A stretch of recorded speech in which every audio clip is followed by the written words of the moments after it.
Dear brothers and sisters in Islam, Assalamu alaikum wa rahmatullah. And today's lesson, brothers and sisters, is going to be the introduction to the gentle art of setting our children who are under 7 free. The gentle art of setting them free. What happens is this, we're going to come over some reminders, ways that we can, as parents, de-escalate situations and times when there is an unnecessary need for conflict between me and my child, that through these techniques, I'm able to de-escalate the situation. I don't have to fight with my kid unnecessarily, right? So when we say the gentle art, it's those ways that we sit back and these are less areas that we have to like go bone on bone with the children. Now, the other thing is that um, granting them freedom, if you remember this from the discussion before, in the eyes of the child, in the mind of the child, one of the effects of granting freedom was that the child feels that deep sense of love.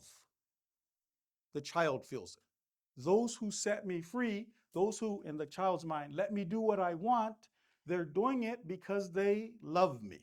In the first 7 years, that's how I receive love. So the child is thinking this person, this parent who is setting me free, is doing it because they love me, and that's very important. So, because if our children are to feel deeply loved, if y'all remember, we said that if we're able to succeed in this one area, our children feel my parents really, really love me, a lot of the heavy lifting has been done already. We can kind of relax that inshallah, a lot of the heavy lifting has been done if that can be conveyed from us to our children. Now, I want to give you guys just one story of one of our shuhada, just to talk, remind us again, because we've covered the hadith about it, the rewards for loving our children. Allah wants to see the intensity of our love towards our children. If our children feel intense love, Allah will have mercy on us. We've covered the hadith. I want to give brothers and sisters one example of one of our shuhada and the love that he had for his children. So when you look at his story, you'll find that when he finally becomes shaheed, he takes 20 bullets in his blessed body before he bleeds out. Right? This kind of man. What his wife says, Fatima says, is that his bravery wasn't only on the battlefield. That only on the battlefield I'm brave. She says, no, in other areas of life. For instance, if it came to fighting wrong customs, things that Islam didn't say, he would be brave. So for instance, just as one example, because that's not the main part of the story, when it came to having a simple wedding, right? That was, people in my, right? But he was fighting that wrong custom. So there. So this individual, we're going to talk about the time when he goes for his last operation. And then we'll get to our point, which is the intense love, which we've been reminded about. This is just that reminder. So what happened is Hamid, she says, when he came back on leave, then Hamid this time was different. Normally, when he came back, he'd be looking after the family. He's coming back from the battlefield, checking on the family. So he would always do that. But this time, she says, even more than normal. He's checking on us. He's making sure that we have everything.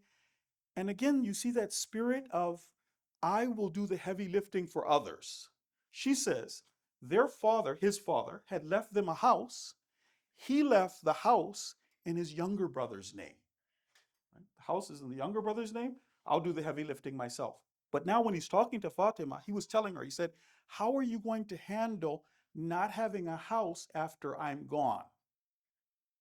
And his wife, she said, when he said that, I got a sinking feeling. She was like, don't say that. Don't say, right? And then anyhow, he just mean like taking care of everybody and stuff like that. She says, normally, whenever they had guests, then he would be taking care of the guests, really involved and stuff like that. This time, that last trip, then he took care of the guests, but he was really more with the kids. He has 2 daughters. So he was more with the kids and stuff like that. And she said he would be putting her, they had 2 daughters, putting them on his back and running around the house. She said they did it until finally the kids were exhausted and Hamid himself, he fell out. He was just like so exhausted. Okay. So she said, but then the next day when he's going to leave, then she just noticed the look that he had when he was looking at his daughters. She said, that look set my heart on fire. So he just kept coming over. She says, he's picking them up, kissing them, just smelling them, right? And then he said, but finally he walked to the driveway. So when he walked to the driveway, then he just kept looking back. at them, and then he left, right? So now that's just a reminder for all of us. Alhamdulillah, our children are a blessing from Allah to us, right? The more we do right by these children and show love to the children, the more, inshallah, we'll be able to get Allah's favor. So a little bit about the connection between the title and then the practical steps that we're going to take. Because we've talked a lot about the whys, but inshallah today maybe we'll spend more time talking about the hows of how to actually set the children free in the right way. Remember, each one of us is trying to think, am I doing the heavy lifting? Am I doing my part to make sure that my child grows up in a house which is warm and inviting? So number one, brothers and sisters, was that love should be there, meaning we should express how much we love not only our spouse, but also our children. By the way, I think this is one where the Hadi family is doing very well. I don't feel like when it comes to showing love to children that we're lacking, right? But not only children, also when it comes to the spouse. So expressing our love for the spouse, and when the spouse express their love for us, to receive that and to accept that. I don't want you guys to be like this story. It's a true story, but let's say it happened on Mars. Okay, it happened on Mars. There was one brother and his wife. Don't take this as an example, brothers. His wife very tenderly told him, I love you so much. You know what the brother said? Ditto. That's not the way, that is not the way to do it. So expressing our love, being kind, being caring, that's number one. Number two was being respectful of others and acknowledging when they show us respect. If you remember the hadith of the Prophet, then the idea is that each mu'min, even an imperfect mu'min, has more respect than the Kaaba. So will I throw a mu'min under the bus, or the mu'min is more respect than the Kaaba? My children need to see this. Number three, which I said wasn't complete, but it was a good, we started in that right direction, was one, creating an environment of trust and truth. An environment where the spouses trust one another. Everybody in this house, we trust one another, and also we tell the truth to one another. The flip side of that, the bad side of that would be if it's a house where there is su'udhan, I think badly, I'm not sure what your niyat is, what you're doing, that's one. Or God forbid, an environment where God forbid, I actually lie, right? So husnudhan and sidq, and avoiding the other two. So that was three. Number four was, as the sisters mentioned, to appreciate our spouses. Appreciate our spouses and to understand what they're going through. So what does that mean? That means, let's say I have a certain expectation from my spouse. Okay?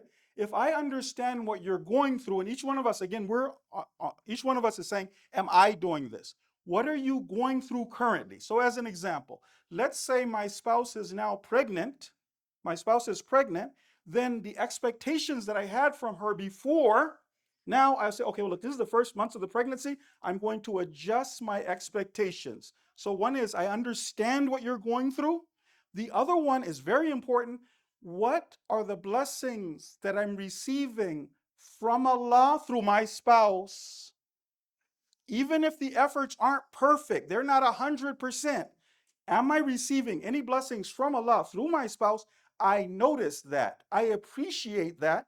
And my children are learning to notice what other people do for them, right? So let's say I'm the father and I tell my wife, great, she did a great job with dinner. Dinner was wonderful. My children are learning when somebody makes you dinner, you appreciate. For instance, and sisters, you can have some examples for yourselves, right? So the last one was what the brothers called Islamic spirituality, right? What we'll call it today, this time, because this is the house that Imam Mahdi built, is the idea of being friends with Allah. This is a house where we are friends with Allah. We are friends with the Quran, right? Very important for our children to grow up in this kind of house. Islamic spirituality. So I'll give you an example from the ayat of the Quran. How does a slave of Allah, an abd of Allah, show his master, his real friend, rafiqa man la rafiqa la. How does he show his master that he loves him? If we're friends with Allah. Ayat of Quran. This is Surah 3 and verse number 31. Allah says this. Qul, say to the Prophet, Qul, in kuntum tuhibbun Allah. If you love Allah, in kuntum tuhibbun Allah, fattabi'uni, then obey me, follow me. The expectation, if I love Allah, then I'm going to put Allah first. If I love Ahlul Bayt, I'll put them first. Not what I want, not what my nafs wants. What does Allah say? Right? In kuntum tuhibbun Allah, fattabi'uni yuhbibkumullah. Then Allah will love you. So those are the four characteristics for that house that was built by Imam Mahdi, the house that those elite soldiers of Imam Mahdi will come out, or at least we've done our part so our children have a fighting chance to be able to be one of those elite soldiers for the Imam. Now, two ways that can help us deepen that relationship with Allah and with Ahlul Bayt. Number one, brothers and sisters, is reading a little bit of Quran daily.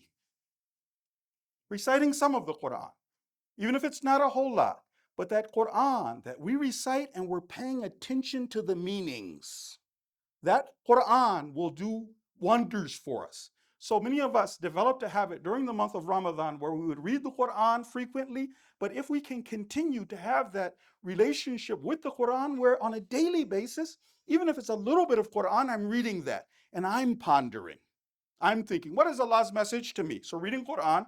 The second one is developing a loving relationship with the 12th Imam, right? Our Imam right now is witnessing this gathering. He knows each and every one of us individually. How much do we spend whispering to this Imam, talking to this Imam, right? I want to give you a story about the relationship that we can and we should have with the Imam. But first, salawat ala Muhammad wa ali Muhammad. That I'm about to tell you took place in the time of Ayatollah Burjurdi. At one time, we had one marja, one grand Ayatollah, Ayatollah Burjurdi. What happens is Ayatollah Burjurdi had one brother that he preferred. One brother that he would prefer, one sheikh he would prefer, and he would have him speak. The thing is, compared to the grand Ayatollah, then this man is a relatively junior alim. But this junior alim had been a student of one of our spiritual greats for 8 years.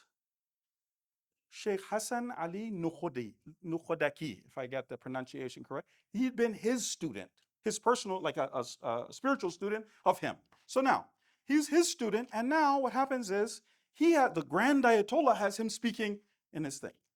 And the Grand Ayatollah noticed something, and one take he takes that junior alim aside. He said, one thing I've noticed is that when you speak, whether it's me, the Grand Ayatollah, I'm benefiting. The marja of the time, I'm benefiting from your lecture. Whether it's the masses of the mu'mineen, the college crowd, everybody's taking something from your majlis. What is your secret? So at first the junior alim kind of deferred. He said, it's just Allah's kindness. And the marja said, no. He said, this isn't normal. Why is it anybody who sits in your majlis, they all benefited? What happened? What's your secret? When he pressed and insisted, then he started to tell him.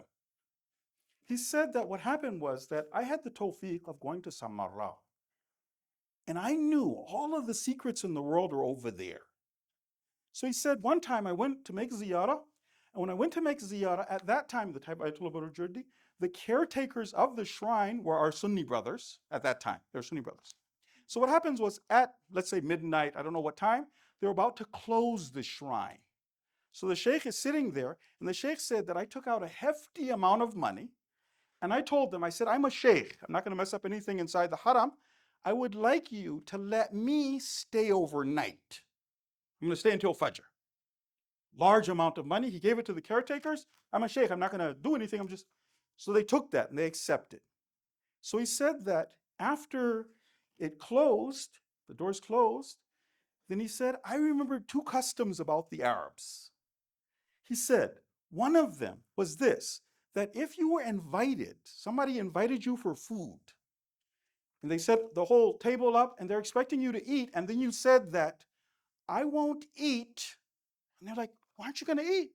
I'm not going to eat unless you fulfill my request. Then if it was in the person's power, they would take care of it because they would feel it was a personal insult. I could have helped you, but he said the other one was this. You would go to their father's house, sit on their father's rug, and then say that I'm not going to, I need a request from you and I'm sitting here on your father's rug. So he said what I did was I went close to the dari. There's nobody there now. And I'm sitting on the rug in front of the shrine of the Imam, and I start to talk to the 12th Imam. Ya Baqiyatullah, I'm sitting on your father's rug. If I ask you for something and you don't give it to me, not only is it an insult to your dad, but also your grandfather. So he said, I sat there, and he said, an hour before Maghrib, he said, I see the Imam come in. He said, when the Imam came in, he said, I was so in awe of the Imam. He said, I couldn't even stand up. He said, I couldn't even say salams. The Imam walked in, and the Imam came right over to me. When the Imam came over to me, and the Imam smiling, and he says salams to me, wa alaikum assalam. But my voice is now trembling. And then the Imam said, well, you're here. You're sitting on my father's rug. You visited my father and my grandmother. My mother and my grandfather, we're all here. What do you need from me? And this poor guy said, I had prepared myself. I was going to pour my heart out to the 12th Imam once I got the opportunity. But he said, what happened was, all I could say was, I want your health and well-being. And then I was like, great. I get that. Ask me for something. I'm the one who's telling you. You made ziyarah of my parents? Ask me for something. The guy said, I just want your health and well-being. The Imam said for the third time, I'm the one who's telling you. Ask me for anything. I'll grant it to you. And the guy said, I want your health and your well-being. The Imam must have smiled. He said that you don't know how to ask for something from a kareem. You don't know how to beg from somebody who's really generous. He said, so I'll grant you something. I'll grant you ilm. Right? He granted him that ilm, and then that was how he became this person. So again, our lesson is just the idea that this house, which is a house that Imam Mahdi built, is a house where you and I, we converse with our Imam, we talk to our Imam, we share what we're going through with the Imam. That is one of the ways of us making that warm house. Salawat ala Muhammad wa ali Muhammad. Nuts and bolts of setting our children free. But those preliminaries were necessary. The warm house, remembering that, making sure that we have that warm house. In addition to that, there's another preliminary that we need to make sure that we have in place. Some people, when they see that there is a difficult issue or a challenge, they'll sweep it under the rug. Right? There's something I've got to do. It's very difficult. Instead of me taking it head on and adjusting, I'll just sweep it under the rug where it belongs, and we'll forget about it. The thing about that approach is that the problem doesn't go anywhere. I'm not going to talk about this right now. I'm not going to deal with this. The problem doesn't go anywhere. What is the problem? Some parents, when you start talking to them about what freedom is and what freedom in Islam is, they quickly catch on. This is going to mean a lot of me as an adult changing and being uncomfortable and my life not being what it was before. If we're really going to do this the Islamic way, some people realize that. So then some people are like, well, if it means that much, we'll just do it the good old way, right? I haven't changed. And the reality didn't go anywhere. My child was hardwired to need freedom. I'm pushing back. I'm pushing back. So the right way to do it is to go over and change. But that's going to bring us to our second principle. In order for you and I to raise our children right so that they have a fighting chance of being amongst those elite soldiers of Imam Mahdi, true Islamic parenting, Islamic tarbiyah, requires sacrifice. It's going to take that sometimes I have to go against my nafs and I say whatever Allah, and Ahlul Bayt want. If I think that I'm going to raise my children right and they'll be the elite soldiers of Imam Mahdi, but I'm not going to sacrifice, I'm not going to change, that's not going to do it. So sacrifice is definitely involved. So we're going to talk a little bit about how to experience our miracle. How do we experience our miracle of raising those children in the right way? But first I want to give you guys a story that's not true. They said once this hillbilly family went to New York City, and they had never been to New York City. And the father and the son were looking, and they saw an elevator. And the son told his father, he said, "What is that?" The son said, "I have no idea." And they were standing and looking at the elevator, and then they saw an 80-year-old lady walk up to the elevator door. She went inside, the doors closed, the lights changed, and then after that, the door opened and a 20-year-old walked out. And so the old man turned to his son. He was like, "You go run and grab your ma." So that's not how miracles work in Islam. In Islam, it's going to be blood, sweat, and tears. It's going to be sacrifice. It's going to be me choosing to not do what my nafs wants, to do what Allah wants, to do the heavy lifting. Okay? In the Quran, Allah tells us about a family who were blessed with a wonderful child. That wonderful child, his name is Nabi Yahya. He was a very unique prophet. If you remember the story of Nabi Yahya is a very unique child. And remember how Allah tells us how this was literally a miracle. The wife wasn't even able to have children when she was young, right? If you remember, Nabi Zakaria is a special guy to the extent that Allah granted him the favor of being able to be the caretaker for Sayyidah Maryam, okay? But why is it that Allah favored this family? Is it eeny, meeny, miny, moe, or did they do something? If you look in the ayat of the Quran, again we're reminded of sacrifice. This is the ayat of Quran, this is Surah 21 and verse number 90. Allah is saying, why did I bless this family? Right? So it says this about the family. Innahum, truly they, kanu yusari'una fil khayrat. This family were such that they would compete with one another when it came to doing good. Each one of them looking, what's the heavy lifting that needs to be done? The sacrifice that needs, I will yusari'un. They're competing with one another in order to do good. And this is the family that gets blessed with that wonderful son named Yahya. Now, I want to remind us, again, the principle is sacrifice. I want to remind us of all of one of our shuhada, right? Sacrifice in the lives of our shuhada.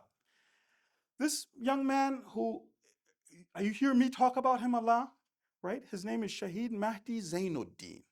Remember, brothers and sisters, he's only 25 years old when he goes back to meet Allah. Like, for somebody like me, I just be ashamed of myself. 25 years old when he goes to meet Allah, okay? So his wife is talking about one of the last times she saw him, right? His wife is talking about one of the last times. His wife's name is Munira. So what happens is that she said that during this particular operation, it was called the Khaybar operation, then during this operation, we wouldn't see him very much. It would be rare that he could come. When he would be able to come to the house, sometimes literally be like 2 to 3 hours. He wouldn't be able to, the idea that he could stay even half a day, that was impossible. He would come and visit. Now what happens is, she said, one time he came unannounced. So when he came unannounced, I could see in his face how exhausted, his eyes were sunk in. She said his face was all wrinkled. She talks about the dust and the sand on his face, right? She was exhausted, hair matted. She could tell that he had come from far away. She says when he came to the door, then so whatever apartment or whatever they had, he stops at the door to untie his boots, right? And she can tell that he hasn't eaten yet. So as he's there untying his boots, then she goes into the kitchen to warm up the food. When she goes to warm up the food, she comes back. He's fallen asleep on the ground trying to, so exhausted he can't even get his boots untied. Okay? So she comes back and she sees him sitting there in the doorway with his boots untied. So she comes over and she tries to help him take the boots off. When she does that, he wakes up and he's frowning. She said, I'd never seen him this upset. He said, I don't like those guys who sit around and let their wives take their shoes and boots off them. I don't like that. right? And he says, doesn't that make any sense? And he takes it off himself. She says he got up. He walked to the bathroom. He straightened his face up or whatever, got thing. And then what happened was they set down, this table mat. So she sets down the table mat. She puts some food. So he hasn't eaten yet, right? Their daughter Layla, by the way, has been born by this time. So he hasn't taken even one bite yet. And then Layla wakes up, starts crying from the other room. So the wife says that went up and I go to the other room to take care of Layla, and it took a little while. Like Layla didn't just immediately fall asleep, it took a little while. I come back to the room and I see he's still sitting there and the food's untouched. I said, why didn't you eat? He just smiles, this really big smile. He said, I was waiting to eat with you. After all, waiting to eat with you. She said after that, he's sitting and he's eating his food and stuff like that. And she said he's fighting to stay awake. His eyes, he wants to fall asleep, just trying to be over there and stuff like that. She said when he finally did lay down, before his head hit the pillow, this guy's gone. Later, the guy, the Shaheed, when he wakes up, he tells her a little bit, the stuff he can tell her about the operation. They've lost so many shuhada, people were injured, difficulties. And one of the things he told her was how many days it had been since he had last slept. It had been days that he hadn't slept. And then she says that he starts insisting that I pray for his martyrdom, his shahada in the qunut of my prayers. Right? So this is the level of sacrifice that was there amongst those shuhada, 25 years old, but this level of commitment to the cause. Now,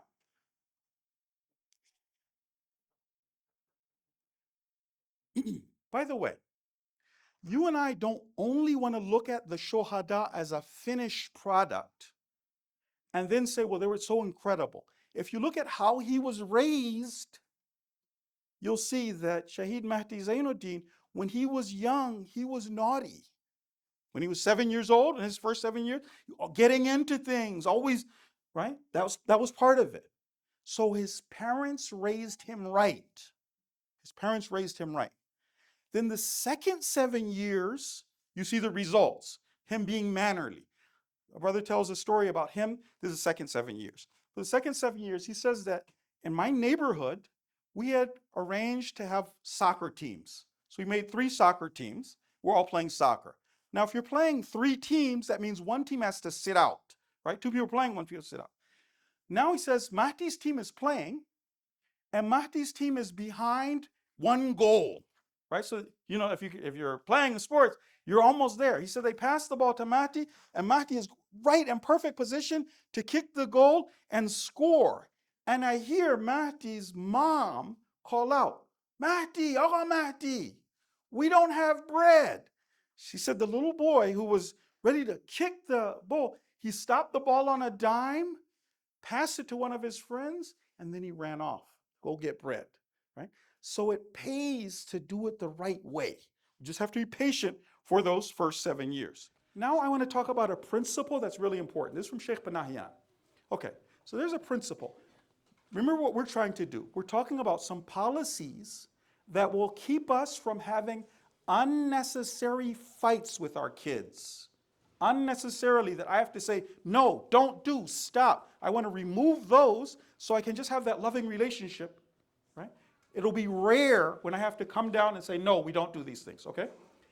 This is something we want to kind of keep in mind for our children. We don't want our children to have had a lot of experiences of somebody shouting at them. Now, Allah bless our parents, Allah bless our elders, those who raised us. Some of us may remember, sometimes people get used to the idea of getting shouted at. Somebody coming down on it like a ton of bricks, right? It's not good when a kid has to learn that and get used to somebody being upset with them, especially if it goes on a long time, right? So mommy's upset with me, and now for 30 minutes, mommy won't talk to me, as an example, right? So we don't want to have that thing. What we want to do is this. So we're afraid of the idea of our child that they have that psychological issue, that scarring on their heart that I was yelled at, I was bad, right? You want your kids that later when they hear the story of Karbala and they hear that an adult was chasing the kids, hitting the kids, ripping their earrings, right? Your children have been raised in such a gentle, loving environment that the musibah of Abdullah really hits it. People do that, right? Your kids, the way they've been raised, I was so loving, right? Not that, yeah, everybody's getting hit and slapped, and right? So does that make sense, guys? Okay, now, we're going to talk about these big picture policies. Number one is that even when we buy things for our house, by the way, most of these things that I'm talking about are when your children are 2 till 3. After that, this becomes less of an issue, okay? When we buy things for our houses, we should have tarbiyah in mind. Tarbiyah in mind. What do I mean by that? Let's say I'm buying a rug for my house. There's one time I look at the rugs and the carpets and I'm like, this just looks so nice. When I put a picture on Instagram, everybody, right? Another time I'm doing tarbiyah. If my kid throws some juice on the floor, that I don't get bent out of shape and why is this happening, right? I had tarbiyah in mind. That's why I bought a rug that if the kid messes up, if there's an accident, I'm not going to get bent out of shape because I have tarbiyah in mind even when I'm purchasing things. Instead of me bringing out my nice china, right? I have simple cups, right? Then the kid spills it, it's no big thing, right? So curtains, furniture, these kind of things for the house. Number two, if we have natural space limitations for our children, our house is not one of those houses where a child can get up and run and go here and go there. I'm going to make up for those natural space limitations that are there in the house by going outside to the park with my kids so my kids get a chance to run and be free outside. My house is just limited in that way. So we're going to make that sacrifice. And both parents need to be on the page with that. If we're considering buying a house or even renting a house, tarbiyah in mind. If I have the option of a more spacious house, but it isn't beautiful, right? I buy this one house and it is just the house for me. But raising a child and the child needs space, then if there is that option, then I want to keep that in mind. In our own houses, when we are decorating our houses or making our houses beautiful, sometimes when you go in somebody's house, they have so many things in their house, right? Because the house is supposed to look beautiful. So I have this big vase, I have this, right?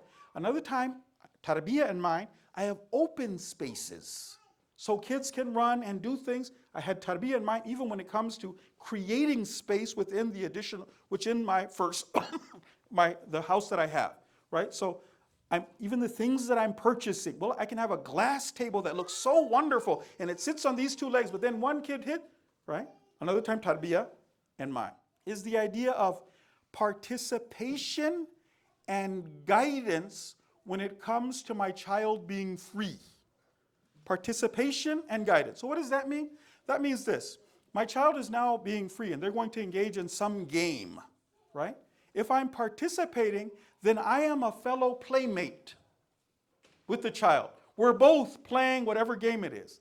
Now I want to guide them from this area, which is, let's say, dangerous, to go to another area, which is better, because I realize that freedom is a need for the child. But now, instead of, this one time as a parent, you stop, you do this. Another time, let's go over here, right? It's a different way. The child doesn't have to feel that same sort of pressure. So that thing. Now we're going to go over some examples of how we can practically start setting our children free. What are some of the things, areas that our children will be having issues with us? So for instance, as an example, because what happens is you and I, after going through some of these examples, will develop a mindset. And then now, it'll be us. As parents, we're sitting down, we're creative because we learn the principles. We're just going to hear some examples and then we'll get creative. As an example, right now, one of the challenges sometimes is my child playing with the torba, right? My child picks up the torba and runs away with the torba, right? So what some people will do is, I'm not going to even have this problem. I just have the torba right in my pocket, alhamdulillah. Right? But we actually want our children to have that experience. I want my child to go over and, right? So what will I do then? Maybe I'll get a torba, as an example. I'll get a torba that's a stone torba, for instance, so it's not a choking hazard. It's washable. I'm not worried, right? And then the child can get it, play with it, and be okay. Another child, they're not going to play with it in that way. They'll just take it and run with it. I'll pray with 2 torba, right? So I have 1 in my pocket, but there's one time, don't leave the torba. Nobody touch. I'm not doing it. You're getting it, you run, right? I do that. Another one is the prayer rug. So I have another prayer rug with a torba. So they come over, because the kids like to do exactly what you're doing, but because their prayer rug is right there, they come over and they take my torba. I reach over to my second torba and I continue. So we're going to start with the idea of playing with water play, right? So children do love to play with water. They find that very interesting, right? But then there's certain reasons that parents will say that no, nobody plays with water in this house, right? If it does happen, then it leads to overall joy and well-being, getting out that energy. But some parents, they say no. If this happens, then the child will get sick, right? Or the floor will the rugs will get ruined and stuff like that. So a couple of suggestions. One of them would be to have one of those plastic mats on, if we're going to have the child play inside, we'll have those plastic mats so the child will put some bucket, they're playing with it and stuff like that, but we don't have to worry about that water going everywhere, right? We'll have those clean towels. We can just go over, the water's on the floor, just go over quickly afterwards, and we pick it up, right? We'll make sure that if it's summertime, we encourage water play, but we have it outside, right? So kind of that need for water play, I've satisfied that, but I've done it outside. If it's during the wintertime, it's cold outside, I can't let that happen, then in the tub, right? I've already thought ahead of time, so I'm encouraging water play is there, and they're going to get it out of their system by being able to do that. Where we ended off are now the practical steps of going over and making sure that we can set children free, some examples, and then after that, we will use our own creativity. Later on, after we've gone through that, then we're going to cover disciplining, the gentle art of actually disciplining, and we'll have 2 types. One time when our children are younger and they want to do something that's dangerous, that's one, and then they have another type of disciplining when the person wants to do something which is inappropriate, right? So it's going to be slightly different for that time.